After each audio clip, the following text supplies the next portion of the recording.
মৃত্যুর কথা কে স্মরণ করে এখন? মানুষ তো চলাফেরা করে এমন ভাবে যে কোনোদিন মরবেই না। কে স্মরণ করে? যে টেবিলের তল দিয়ে ঘুষ নিচ্ছে ও স্মরণ করে মৌতের কথা?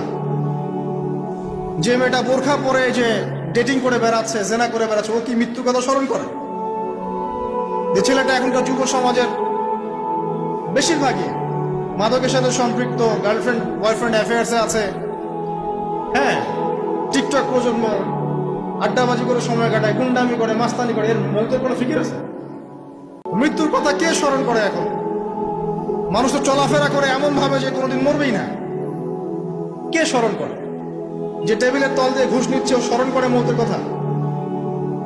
যে মেয়েটা বোরখা পরে যে ডেটিং করে বেড়াচ্ছে, জেনা করে বেড়াচ্ছে, ও কি মৃত্যুর কথা স্মরণ করে? যে ছেলেটা এখনকার যুব সমাজের বেশিরভাগই মাদকের সাথে সম্পৃক্ত, গার্লফ্রেন্ড বয়ফ্রেন্ড অ্যাফেয়ার্সে আছে,